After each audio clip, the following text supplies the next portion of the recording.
Hello everyone, welcome to education line. आपके लिए मैं ले आया हूँ क्लास 12th वालों के लिए काफ़ी ज़्यादा डिमांड पर क्लास 12th वालों की पॉलिटिकल साइंस क्लास 11th की हमारा चैनल आपको देता रहता है। आपके चैप्टर 4 तक आपको मिल गए हैं और आपके उसमें पॉलिटिकल थ्योरी के मिल गए। आ जाते हैं क्लास 12th पर। न्यू क्लास 12th का सेशन जो है इस बार का 2021 से 2022 के लिए। तो new class new chapter class 12th में जितने नए आए हैं 11th से पास होकर के आप पढ़ाई चालू कर देनी है। आप लोगों के नवंबर में प्री बोर्ड है, तो यहाँ पे मैं आपको नया चैप्टर स्टार्ट करते हैं। पहला ही चैप्टर हमारी पहली पॉलिटिकल साइंस की बुक आपको पता है कंटेम्प्रेरी वर्ल्ड पॉलिटिक्स 1991 से शुरू होती है और हमारी समकालीन विश्व राजनीति की जो बुक है वो हम पढ़ने वाले हैं। वो दोनों मीडियम में आपको मिल जाएगी, बोथ मीडियम में मैं आपको इस चैनल पर प्रोवाइड कर दूंगा। नोट्स हैंड रिटन नोट्स हैं हमारे और पीडीएफ एक्सप्लेनेशन लिंक आपको डिस्क्रिप्शन में है। पीडीएफ पे अभी चलेंगे हम थोड़ी देर बाद। सो आपको मैं बता देता हूँ कि आपका कोल्ड वॉर एरा चैप्टर 1 शीत युद्ध का दौर जो है, कोल्ड वॉर एरा जो है वो आपका उसमें क्या क्या स्टोरी लाइन है, क्या क्या चीज़ें आएंगी, क्या है इस चैप्टर में, पूरा शीत युद्ध होता क्या है, कैसे इसकी शुरुआत हुई, और हम इसमें समझने वाले हैं कोल्ड वॉर एरा को, पूरा शीत युद्ध का आरंभ और शीत युद्ध का दौर।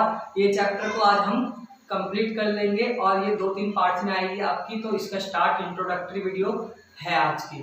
तो स्टार्ट करते हैं। शीत युद्ध का नाम सुनते हैं आपके दिमाग में क्या आता है? शीत युद्ध ये होता क्या है? पहले टाइटल को समझते हैं, चैप्टर के टाइटल को।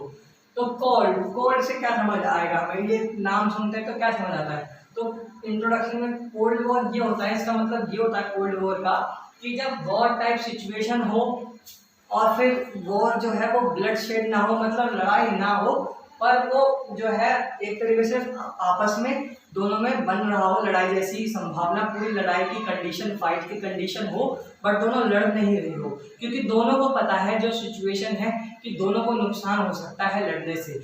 क्योंकि आपको पता है कि पहला वर्ल्ड वॉर कब हुआ? 1914 से। आपको वर्ल्ड वॉर 1 पता होने चाहिए, 1914 से लेकर के 1918 तक, ठीक है। वर्ल्ड वॉर 1 है ना। तो वर्ल्ड वॉर 1 जो था आपका, वो उसका खतरा देखा था हमने। वर्ल्ड वॉर 2 आपको पता है, इसमें आप समझोगे पूरा आगे, वर्ल्ड वॉर 2 के आगे में दे रखा है।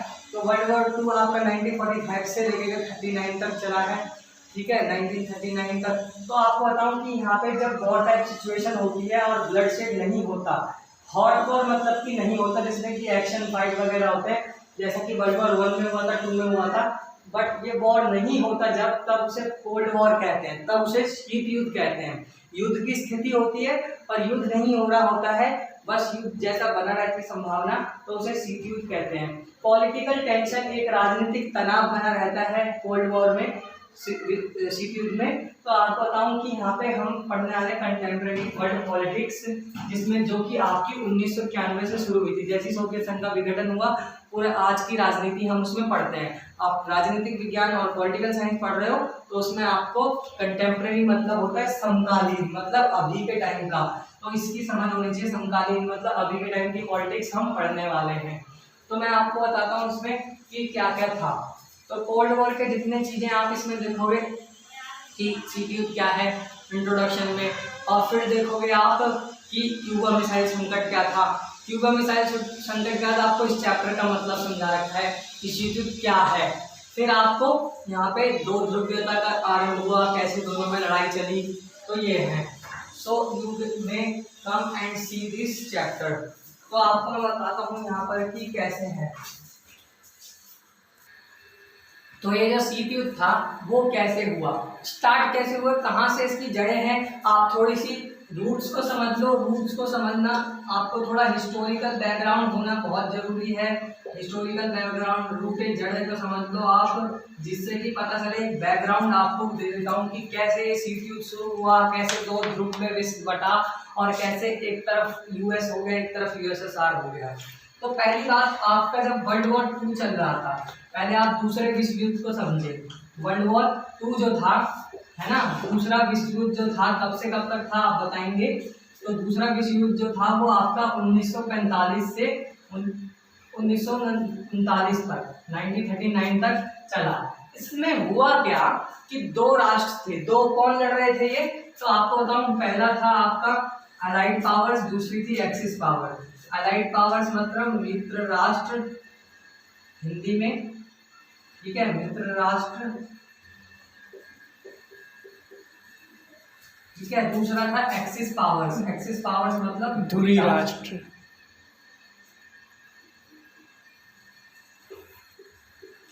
तो इसमें जो देश थे उनको पहले आप समझेंगे, फिर इनकी लड़ाई को, फिर क्या हुआ ऐसा, ठीक है। तो अलाइड पावर्स में आपकी थी यूएस, यूएसएसआर, आपकी थी यहाँ पे जर्मनी, सॉरी जर्मनी उसमें थी, यहाँ पे आपके थे फ्रांस, ठीक है, फ्रांस था। यहाँ पे आपका था इटली, जर्मनी, फ्रांस, ब्रिटेन भी यहाँ पे था आपका, ब्रिटेन भी था इसमें, ठीक है। तो यहाँ पे आपको इटली थी, जर्मनी थी, जापान था,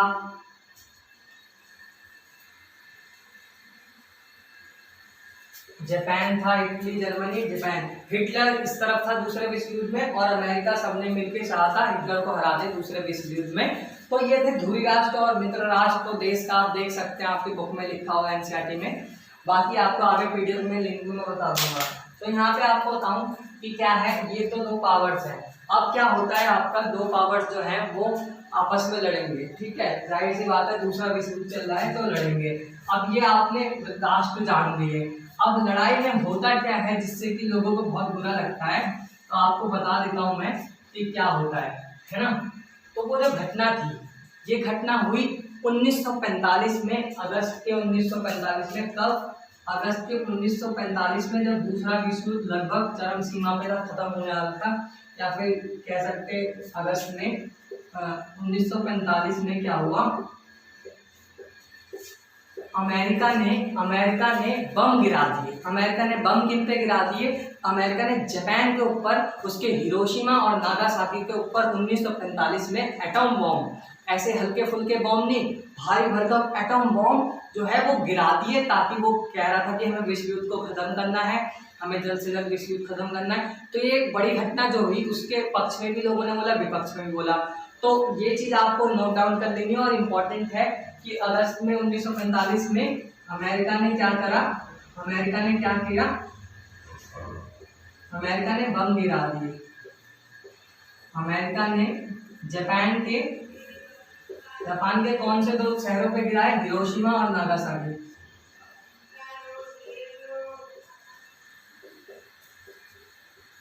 हिरोशिमा व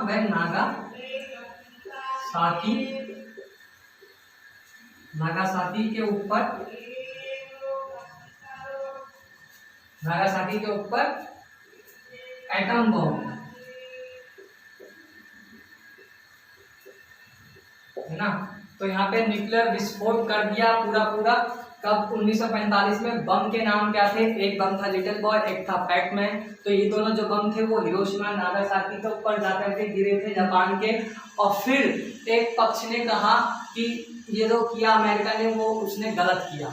जो आपके विपक्ष भी था और पक्ष भी था। तो इस घटना के पक्ष और विपक्ष में आपको ध्यान देना है। और आपको पक्ष में जो थे लोग इस घटना के, कुछ विपक्ष में थे, विपक्ष में ज़्यादा लोग थे, क्योंकि ये घटना वाकई दर्दनाक थी। अभी तक वहाँ के बच्चे डिसेबल पैदा होते हैं। जापान पे बहुत ज़्यादा असर किया था इस घटना ने। एटम बम छोटा मोटा बम नहीं होता। तो ये गिराया था इन्होंने। विपक्ष वालों ने बोला कि जब जापान हार मान चुका था, जापान हारने वाला था, तो क्या जरूरत थी बम गिराने की। ऐसा अमेरिका ने अपने वर्चस्व दिखाने के लिए, अमेरिका ने अपना डोमिनेशन या फिर पावर दिखाने के लिए, है ना, अमेरिका ने अपना वर्चस्व दिखाने के लिए आपका ये काम किया कि बम गिरा दिया जापान पर। पक्ष वाले कह रहे हैं कि दूसरा विश्व युद्ध जो था उसे खत्म करना था और अलाइड पावर्स की जान खतरे में थी, तो इसलिए उन्होंने क्या किया, बम गिरा दिया। तो ये किया, ये जैसे ही हुआ, इसके बाद हमारा दूसरा विश्व युद्ध खत्म हो जाता है और बच जाती है हमारे पास दो पावर्स। तो जो है आपका दो ध्रुवीयता जो स्टार्ट होती है, और उससे पहले ऐसी क्या घटना थी जिसने कोल्ड वॉर को एक तरीके से और चरम सीमा पे थी, जब लगा कि तीसरा विश्व युद्ध हो जाएगा, वो है क्यूबा मिसाइल संकट। नेक्स्ट वीडियो में मैं आपको क्यूबा मिसाइल संकट बताने वाला हूँ। जब तक सब्सक्राइब कर लेंगे, इंट्रोडक्शन आपका हो गया है पॉलिटिकल साइंस की क्लास फर्स्ट से सेकंड वीडियो के लिए बने रहिएगा। Stay tuned, subscribe this channel, notes कर समझते जाइए आगे। और क्यूबा मिसाइल संकट भी आपको आगे मिल जाएगा, फिर मैं आपको क्यूबा मिसाइल संकट बताता हूँ। Cuban missile crisis, I hope समझ आया होगा आपको। नेक्स्ट वीडियो क्यूबा मिसाइल संकट का है, तो आपको अगर समझ आ गया तो आप हमें कमेंट करके बताएं कि हाँ हमें इतना समझ आ गया है, फिर आपके लिए नेक्स्ट वीडियो आएगी। आप लोग कमेंट करके हमें फीडबैक दे सकते हैं, बता सकते हैं कि आपको समझ आ रहा है पॉलिटिकल साइंस की क्लास 12th, और ऑफलाइन क्लासेस के लिए कॉन्टैक्ट कर सकते हैं हमें अगर आपको पॉलिटिकल साइंस पढ़नी है आकर के। Thank you so much for watching this video till here. अब समझते हैं हैंड रिटन नोट से कोल्ड वॉर एरा क्या था, शीत युद्ध का दौर, क्लास 12 की पॉलिटिकल साइंस। कोल्ड वॉर मतलब, कोल्ड वॉर का क्या मतलब, एक वॉर आप समझते हो, वॉर जो होता है वो लड़ाई युद्ध, जैसे कि वर्ल्ड वॉर 1 हुआ, 2 हुआ। अब कोल्ड वॉर का होता है मतलब युद्ध ना हो करके, वॉर ना हो करके पॉलिटिकल टेंशन बने रहना। टाइटल को समझो कि आपका कोल्ड वॉर क्या होता है कि मतलब आपस में ये लड़ाई नहीं करेंगे, एक्चुअल फाइट नहीं होगी हॉट वॉर में जैसे होती है, बट इनमें पॉलिटिकल टेंशन बनी रहेगी, वो आपका कोल्ड वॉर होता है। तो आपको बताऊं, कंटेम्प्रेरी पॉलिटिक्स 1991 के बाद से चालू हुई है, जब आपका सोवियत संघ या फिर आप कहते हैं सोवियत यूनियन जो है वो खराब हो गया था, विघटित हो गया था। तो क्या मतलब होता है इसका, मतलब कि जो कंटेम्प्रेरी पॉलिटिक्स मतलब समकालीन, समकालीन मतलब अभी के समय पर जो राजनीति होती है, अभी के समय की पॉलिटिक्स, उसे कहते हैं कंटेम्प्रेरी। तो मीनिंग है end of the Cold War is usually seen as the beginning of the contemporary है। जैसे ही कोल्ड वॉर खत्म हुआ तो अभी जो पॉलिटिक्स हो रही है उसका वर्ल्ड पॉलिटिक्स पढ़ रहे हैं हम, वर्ल्ड पॉलिटिक्स आपका है। तो उसमें अभी के टाइम की जो पॉलिटिक्स है वो कब से मानी जाती है, जब कोल्ड वॉर खत्म हुआ था। तो subject matter of this book है ये चीज़ें, ठीक है। वर्ल्ड वॉर 1 आपका कब हुआ, 1914 से 18 के बीच में पहला वर्ल्ड वॉर। दूसरा वर्ल्ड वॉर जो हुआ आपका 1939 से 42 के बीच में सेकेंड वर्ल्ड वॉर। तो अलाइड, इसमें दो पावर्स के बीच हुआ था, एक अलाइड पावर्स हिंदी में मित्र राष्ट्र, एक एक्सिस पावर हिंदी में धुरी राष्ट्र। तो यूएसएसआर, ब्रिटेन और फ्रांस जो थे वो आते थे आपके अलाइड पावर्स में, ठीक है। एंड आपके यहाँ पे कौन आता था, धुरी राष्ट्र, या फिर उसको क्या कहते हैं आपका एक्सिस पावर्स। तो एक्सिस पावर्स में इटली, जापान, जर्मनी, ठीक है, यहाँ पे लिखा हुआ है। तो यहाँ पे क्या हुआ, दूसरी विश्व युद्ध जैसे खत्म होने वाला था, मैंने आपको बताया पहले की वीडियो में, जैसे दूसरा विश्व युद्ध खत्म हो रहा था तो यूएस ने जापान के ऊपर अगस्त में 1945 में बॉम्ब गिराए थे, एटम बॉम्ब हिरोशिमा नागासाकी पे, ताकि दूसरा विश्व युद्ध खत्म हो सके, ठीक है। फिर उसके बाद क्या हुआ था, हमारा जो पहला टॉपिक है आपका क्यूबन मिसाइल क्राइसिस 1961 से 62 तक चला। अप्रैल 1961 यूएसएसआर, क्यूबा आइसलैंड नेशन है, प्रेसिडेंट वहाँ के फिदेल कास्ट्रो हैं। सोवियत यूनियन जो है वो उनके साथ था, निकिता क्रुश्चेव जो था वहाँ के प्रेसिडेंट, तो उनको हटाने की बात हो रही थी।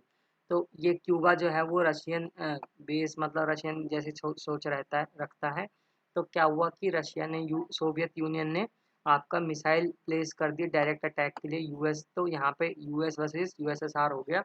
तो यहाँ पे लगभग वॉर की सिचुएशन बन गई थी, पर इन्होंने वॉर नहीं किया, तो यहाँ पे आपको क्लियर होना चाहिए कि शीत युद्ध क्या होता है, कि कंडीशन होती है वॉर की, बट वॉर नहीं होता, क्योंकि दोनों को पता है कि वॉर से दोनों का नुकसान है, दोनों के डिस्ट्रक्शंस हैं।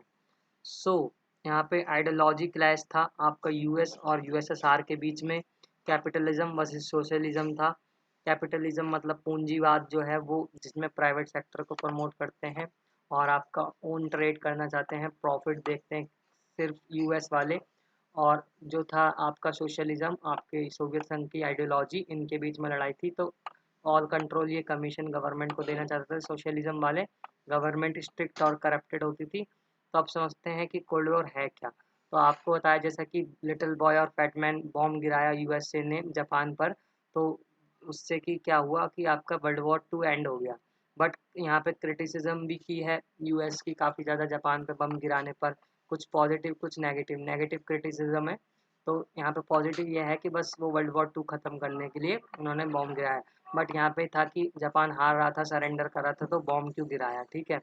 तो कोल्ड वॉर एरा जो है वो 2 सुपर पावर्स के बीच में कोल्ड वॉर हुआ था, यूएस यूएसएसआर, और राइवलरीज थे बिटवीन यूएस एंड यूएसएसआर।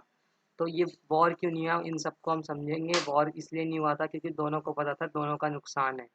तो आपको कोल्ड वॉर क्या होता है, जब आपका एक्चुअल फाइट नहीं होती बट वॉर जैसी सिचुएशन होती है। क्यूबा मिसाइल संकट क्लियर हो गया होगा कि आपका जब 1961 में बे ऑफ पिग्स करके आपका यहाँ पे मिसाइल वगैरह तैनात कर दी, जॉन एफ कैनेडी ने बोला हटा लो इसको जल्द से जल्द। तो ये था, तो आपको हैंड रिटन नोट्स डिस्क्रिप्शन से डाउनलोड कर लेने हैं। और thank you so much for watching this video till here. Notes के साथ समझ आ गया होगा।